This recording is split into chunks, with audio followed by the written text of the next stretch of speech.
Hello everyone, मैं आज आप लोगों के साथ एक बहुत ही इंपॉर्टेंट टॉपिक पे बात कर रहा हूँ। मेरे पास सवाल आया था, क्या डीवी एक्ट जो है उसके तहत मदर अपने बेटे पर कार्रवाई कर सकती है? क्या डीवी एक्ट का केस फाइल कर सकती है कोर्ट में?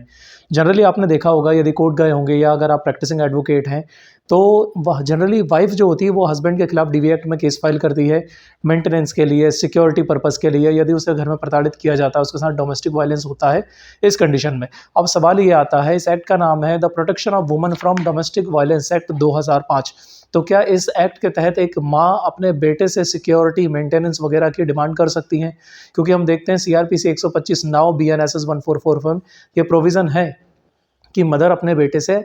मेंटेनेंस मांग सकती हैं। बट क्या डीवी एक्ट जो है वो उन्हें प्रोटेक्ट कर सकता है? तो मेरे पास डीवी एक्ट है, इसके सेक्शन 2F में अगर आप आएंगे, आपकी स्क्रीन पे आपको दिख रहा होगा section 2F,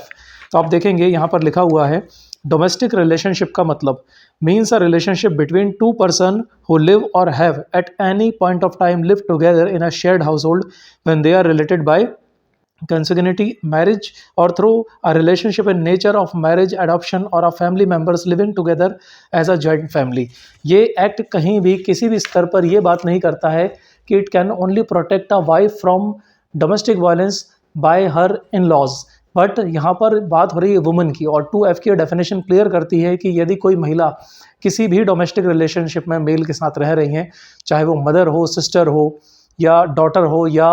daughter in law यानी कि बहू हो, पत्नी हो, किसी भी रूप में वो रह रही हो, तो डोमेस्टिक वायलेंस एक्ट के तहत वो रेमेडी क्लेम कर सकती है, इसकी कंप्लेंट फाइल कर सकती है। और सबसे अच्छी बात यह है,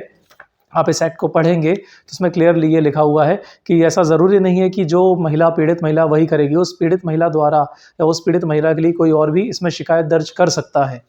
इसमें ये स्पष्ट दिया हुआ है, section number 4 and section number 12 जहाँ आप कंप्लेंटमेंट को फाइल करेंगे वहाँ क्लियरली लिखा हुआ है एग्रीव्ड पर्सन या कोई भी पर्सन जिसे लगता है कि कोई व्यक्ति पीड़ित है, यानी कि कोई महिला पीड़ित है डीवी एक्ट की शिकायत होना चाहिए, तो वो संबंधित मजिस्ट्रेट के समक्ष डीवी एक्ट का केस फाइल कर सकती है उस महिला के बिहाफ में। तो यहाँ माँ अपने बेटे के अगेंस्ट इसमें डीवी एक्ट में केस फाइल कर सकती हैं, सिक्योरिटी मेंटेनेंस की डिमांड की जा सकती है एक शेयर्ड हाउस होल्ड में। यदि आपके कोई और सवाल हो इस एक्ट से लेकर, कोई सवाल हो, तो आप कमेंट सेक्शन में पूछ सकते हैं। धन्यवाद।